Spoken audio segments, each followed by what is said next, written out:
Biar nggak cuma dagang doang, apa sih yang harus dilakuin sebagai pemilik bisnis supaya bisnis kalian itu bisa bertumbuh besar kayak bisnis-bisnis lain?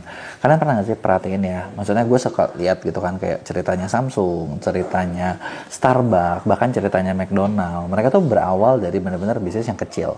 Bener nggak? Bisnis yang kecil, tapi karena mereka punya CEO gila, itu bisa ngerubah dari bisnis kecil jadi benar-benar jadi multinasional, jadi besar banget. Bisa nggak sih kita terapin di bisnis kecil kita, di bisnis online kita, apa aja yang mereka lakuin biar bisnis kita besar? Nah, di sini gue mau bahas. Tapi sebelum gue mulai, buat kalian baru nonton, jangan lupa buat klik tombol subscribe-nya dan nyalain lonceng notifikasinya ya. Yuk kita mulai. Jadi gini, kalau gue perhatiin nih, banyak banget kayak teman-teman seller, ketika mikir tuh mereka tuh selalu mikir kecil. Jadi kayak ya udah gitu kan, mikirnya tuh kayak oke, hari ini gue jual barang A modal 10, gue pengen jadi 15. Terus setelah itu ngapain? Ya udah gitu aja terus gitu.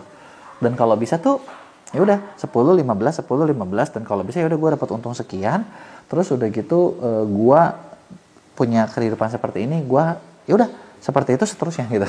Jadi ibaratnya kayak kalau lu bisa dapat income sebulan berapa? 20 juta, pengennya adalah tiap bulan 20 juta dan lu bahagia selamanya, happily ever after gitu kan, kalau kata film Disney. Bener nggak? Ya. Nah, kenapa? Sebenarnya salah nggak sih? Sebenarnya nggak salah juga sih. Tapi kalau kalian mikir seperti itu, kalian nggak akan pernah bisa besar. Jadi kunci pertama menurut gue yang misalnya perlu kalian mindset itu perlu kalian install di kepala kalian, itu adalah ya lu perlu bisa gimana caranya mikir gede. Lo bisa mikir besar, mikir kalau, ya karena gini loh, yang perlu kita sadar adalah, lo mau ngerjain apapun, satu hari itu sama aja 24 jam. Tenaga lo sama aja segitu-segitu aja. Jadi kalau misalnya bisa dapat besar, ya kenapa dapatnya sama-sama aja? Bener nggak? Nah, kalau dalam maksud gue cara berpikir seperti itu di banyak seller, itulah yang bikin bisnis mereka nggak kemana-mana. Kenapa? Karena gini, yang namanya tren selalu berubah, yang namanya zaman selalu berubah. Ibaratnya bisa dibilang setiap, setiap masa itu ada, ada sesuatu yang tren. Dan di setiap tren baru pasti ada masanya juga. Kebayang nggak? Jadi kalau misalnya kayak sekarang, katakanlah lagi in apa nih, kalian ingat nggak berapa bulan kebelakang lagi in Labubu? Wow, itu popar ramai banget sama Labubu, anjir. Nggak tahu tuh untungnya berapa. Nah, setelah itu gimana? Ya masih ramai sih poparnya, tapi udah bukan Labubu lagi kan, udah barang-barang yang lain gitu kan. Nah, itu adalah tren, bener nggak? Dan produk apapun yang kalian jual, itu pasti ada trennya, ada masanya. Jadi kalau misalnya kalian cuman ketika lagi rame, terus begitu kalian, ya udah nganggap itu udah rame terus deh. Nggak bisa gitu. Lu harus terus kalau bisnis mau naik tuh harus terus eksplor, harus mencoba sesuatu yang baru, harus bikin sesuatu yang lebih besar, karena ya memang harus begitu gitu. Kalau nggak, stuck aja di situ, nggak akan ada perubahan, nggak akan ada kemajuan. Ya, ini yang pertama. Jadi dari sini maksud gue adalah ketika kalian mikirnya, oke, gue jualan, jangan lihat sekarang ini, jangan lihat tuh sekarang jualannya seperti apa, tapi justru lihatlah adalah lu ke depan mau kayak gimana. Gitu, gue selalu berpikir kayak gitu. Jadi kalau misalnya, oke, gue lagi jualan apa, untungnya berapa, nah gue lihat nih, ada nggak yang bisa gue lakukan supaya lebih baik gitu. Ada, jadi secepat mungkin kalau bisa tuh masalah itu diselesaikan secepat mungkin gitu. Jadi dari yang pertama tadi adalah lo harus mikir ke depannya, yang kedua adalah lo harus ngelihat sebagai si bisnis itu jangan sebagai tugas harian, tapi bikinlah itu sebagai mesin yang semakin lama bisa bekerja semakin baik. Karena gini, contoh gini, katakanlah dulu ya, misalnya katakanlah oke, kita untuk mendapatkan hasil A gitu, kita harus ngelakuin A, B, C, D, E. Nah ketika A, B, C, D ini, kalian sadar nggak sih, di setiap effort, di setiap usaha, itu pasti ada masalahnya.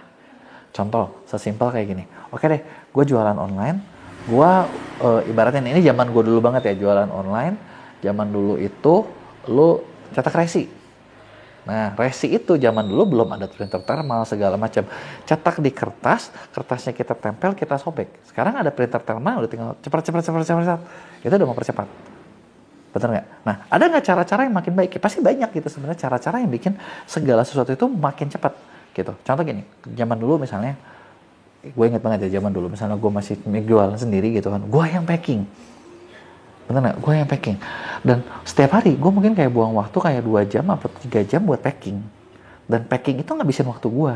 Sedangkan sebenarnya mungkin 2 atau 3 jam itu kalau misalnya gue bisa gue bisa manfaatin untuk sesuatu yang lebih besar. Gitu, bener nggak? Ketika lu mendelegasikan satu kerjaan, lu harus bisa menghasilkan yang lebih besar dari situ. Nah, ini yang jangan kebalik. Maksud gue kebalik itu gini, contoh, kalian gara-gara dengar cerita gue nih ya, terus oke, gue masih jualan, gue packing sendiri, gue nggak mau packing, gue cari orang. Lu hire orang buat ngerjain packingan lu. Terus waktu yang lu packing ngapain? Lu pakai main. Lu jalan-jalan, lu main-main gitu kan. Oke, lu balas chat dulu lu yang ngerjain, terus lu suruh orang, udah gitu lu main-main, lu jalan-jalan. Nah, ketika lu main-main jalan-jalan, artinya itu orang bukan menambah. Karena contoh gini, lu bayangin ya, misalnya gue kerja sendiri, terus gue tambah satu orang. Harusnya hasil output itu bukan satu lagi, tapi dua. Kenapa? Gua sendiri, dia sendiri, jadi dua kan. Bener nggak? Nah, jangan sampai gini, lu sendiri, terus nambah orang. Udah gitu lu main. Lah, outputnya sama dong satu. Mending kalau orang ini lebih cepat dari lu. Dan secara biasanya kalau yang gue alamin ya, ketika kita kerja mempekerjakan orang, orang itu tidak akan sebaik yang bikin. Kenapa ya? Kan dia nggak punya jiwa memiliki, bener nggak? Nah, yang bikin pasti bakal jauh lebih hebat. Artinya kalau lu satu tambah satu dan lu nya keluar dia yang kerja doang, itu bukan jadi 1, 0,8, 0,7 nilainya turun. Nah, padahal harusnya yang dibikin adalah ketika bisa adalah gimana caranya supaya dari misalnya lu sendiri, oke, gue baca jadi satu orang, gue nambah jadi satu orang, gue nambah jadi satu orang, gue nambah jadi satu orang. Outputnya hasilnya bukan lagi satu, tapi mungkin jadi 6, jadi 8, jadi 10, jadi 100, jadi 1000, jadi 10.000. Jadi itulah yang harus dibikin. Gimana caranya mikir sebagai si bisnis ini adalah mesin, dan mesin ini harus dibikin semakin lama semakin baik. Ada SOP-nya, ada cara kerjanya, ada apanya. Yang dibikin makin baik, makin bagus itu bahkan makin enak. Yang kedua, kalau misalnya lo bisnis mau berkembang, yang berikutnya adalah lo perlu bisa ngambil keputusan itu berdasarkan data, bukan perasaan. Karena gini, contoh deh, gue pengen tanya ya, buat kalian ya teman-teman yang nonton, siapa sih yang udah punya tim? Kasih tau dong, kasih tau gue di komen, lu punya tim berapa orang?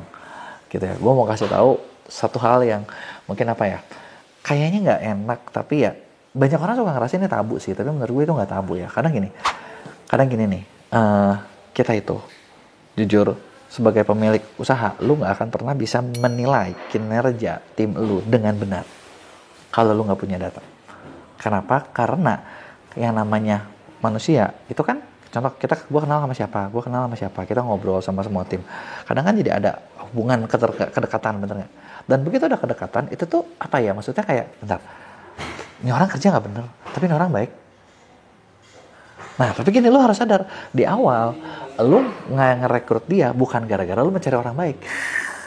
Lu bukan cari orang baik, lu bukan cari temen, tapi lu lagi cari orang yang mengerti skillnya di bidang tersebut. Dan itu tidak akan bisa tanpa data. Makanya harus dilihat nih, datanya seperti apa. Gitu kan, janganlah ambil perasaan. Makanya gue bilang juga gini, kita tidak akan bisa menilai tanpa data. Nah, sistem data ini yang lu harus punya. Nah, data itu dalam apa aja nih, gitu kan.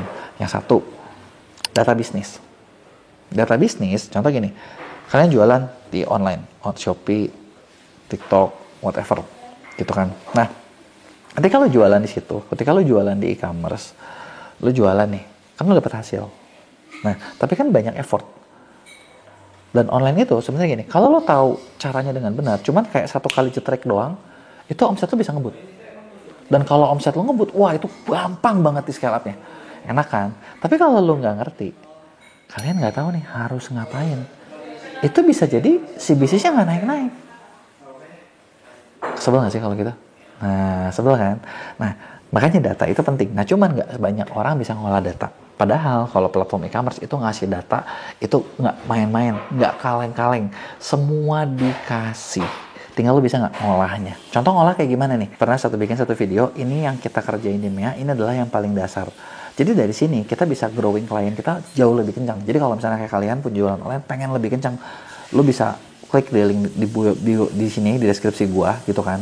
Nah, jadi lu bisa ngobrol sama tim gua gitu kan. Kita bisa bantu bikinin data buat kalian tahu kondisi kalian seperti apa, dan kita bisa kasih solusinya buat kalian. Bahkan lu bisa coba dulu gitu, misalnya lu bisa ngobrol dulu gratis gitu kan. Jadi buat lo yang mau, lo coba link di sini. Tapi gue nggak bilang pasti bakal cepet ya, karena ngolah itu butuh waktu. Kalau kita lagi kalau kayak sekarang nih mungkin kita lagi masih bisa bantu cepet, kita bisa cepet, jadi lo cepet deh.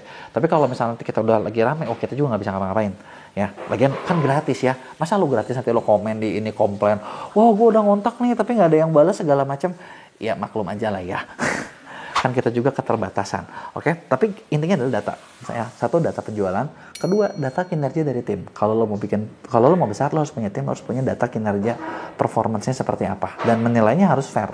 Dari situlah baru lo ngeliat. Gitu. Karena gue juga sering kayak, aduh, ini orang tuh sebenarnya baik ya. Tapi gimana lagi gitu kan?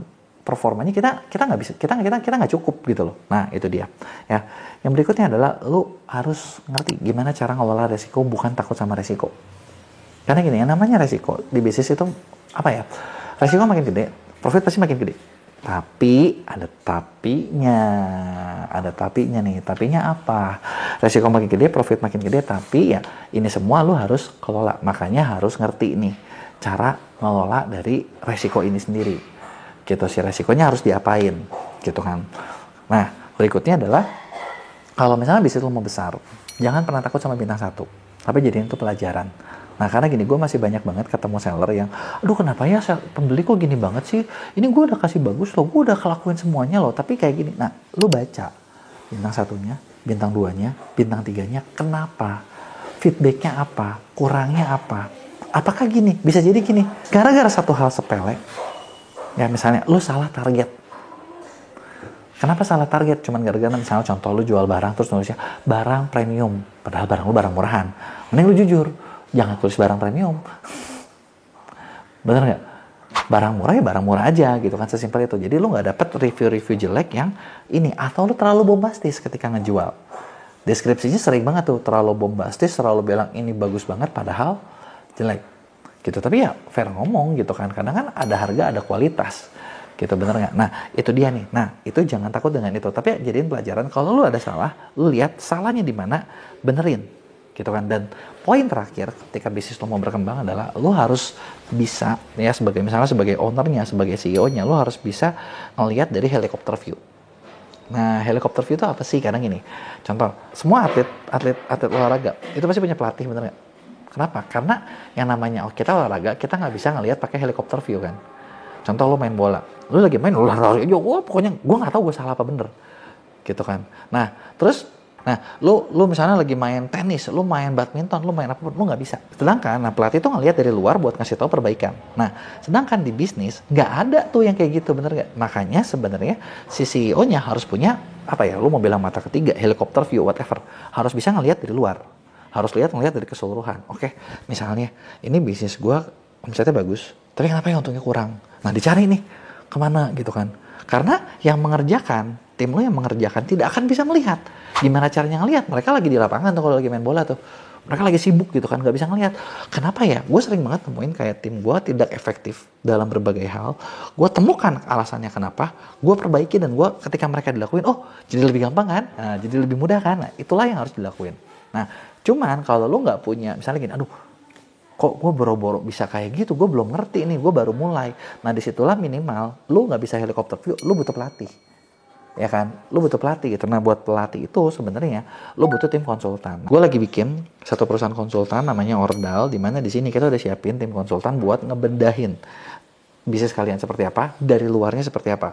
Nah sekarang spesifik baru di bisnis online-nya aja nih gitu. Jadi kalau misalnya buat kalian yang punya bisnis online yang pengen dibedah biar lebih besar, kita bisa bantuin nih, mulai dari kompetitor seperti apa, persaingannya seperti apa, playing field-nya seperti apa, lu harus mainnya seperti apa, dan lain sebagainya. Kita bisa jalanin gitu kan, kita jalanin, kita kelolain, kita kembangin supaya bisnis kalian ini gitu kan makin lama makin berkembang. Nah buat lo yang mau, lo bisa cobain gitu kan, klik di link deskripsi gua, gabung di program pendampingan Ordal ini. Satu project itu biasanya 3 bulan, dan dari awal kita udah bikin target nih. Oh lo mau targetnya apa nih? Oh gue targetnya mau naik omset sekian gitu kan. Nah kita bakal siapin lo harus ngapain aja, persis bener-bener kasih kayak pelatih yang ngasih kalian menu latihan, menu lo harus ngapain, di lapangan lo harus ngapain, kurang lebih itu yang bakal kita lakuin. Dan 80% klien yang gabung itu rata-rata achieve target di program Ordal ini. Jadi buat kalian yang mau, lo boleh cobain gitu ya. Karena Ordalnya sendiri kita nggak bisa tiap bulan terima banyak klien. Kan kalau udah penuh kita nggak bisa ngapa-ngapain gitu kan. Nah itu dia tadi. Nah jadi kurang lebih itu dia beberapa cara buat naikin bisnis kalian ke yang lebih besar. Kasih tahu gue kalau ada pertanyaan, tulis di komen, bakal gue jawab di Q&A, dan jangan lupa buat like dan share.